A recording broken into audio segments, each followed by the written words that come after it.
พิธีประกาศการแต่งตั้งหัวหน้าห้องหัวหน้าการทหารกองพันใหญ่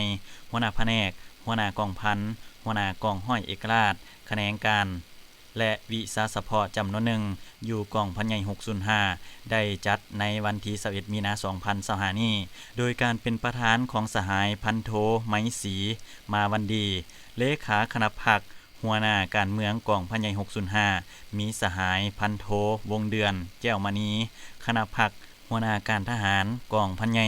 มีคณะพรรคคณะบรรษาแผนกการกรมกองพนักงานและสหายที่ได้รับหน้าที่ใหม่เข้าร่วม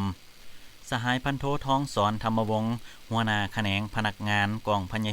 605ได้ขึ้นผ่านข้อตกลงของกระทรวงป้องกันประเทศข้อตกลงของกรมใหญ่การเมืองกองทัพและข้อตกลงของกองพันใหญ่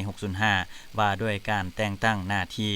ห้องหัวหน้าการทหารแผนกกองพันกองห้อยเอกราชแขนงการและวิสาเฉพาะอีกจำนวนหนึ่งในนี้กระทรวงป้องกันประเทศตกลงแต่งตั้งสหายพันโทคำทรลาซ้ำเป็นห้องหัวหน้าการทหารกองพันใหญ่ทั้งเป็นหัวหน้าแผนกเสนาธิการกองพันใหญ่605กรมใหญ่การเมืองกองทัพตกลงแต่งตั้งสหายพันโทเวียงประเสริฐศรีประเสริฐเป็นห้องหัวหน้าแผนกเสนาธิการทั้งเป็นห้องเลขาคณะพรรคหักฐานแผนกเสนาธิการและสหายพันโทสัญญามโนราชเป็นหัวหน้าแขนงสู่หบสหายพันโทสุขทวีไสภาแก้วเป็นหัวหน้าแขนงอบรมสหายพันตีเพชรวงศ์ศรีมณีวงศ์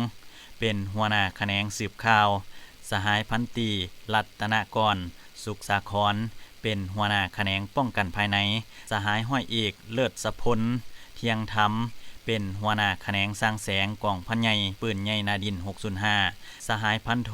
คำสิงห์วิบลปนศิษย์เป็นหัวหน้าการเมืองกองพันที่1ทั้งเป็นเลขาคณะพรรคกองพันที่1สหายพันตีคำแพงศรีสุแพง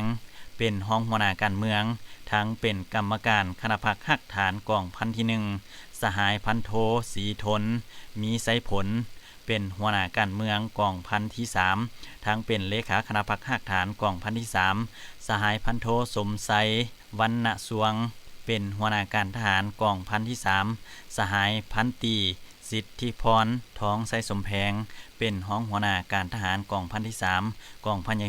605ตกลงแต่งตั้งสหายพันตีศรีพจันทร์สอนทวีไลเป็นหัวหน้าการเมืองกองห้อยโลด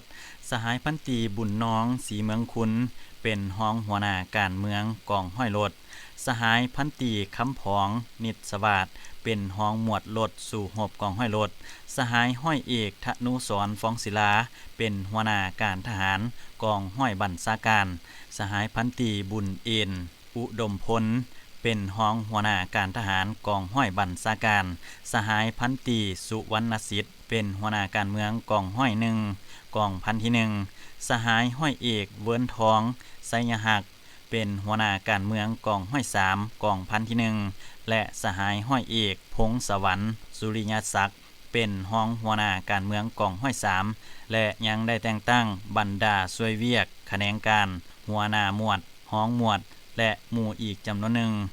โอกาสนี้สหายพันโทไม้ศรีมาวันดี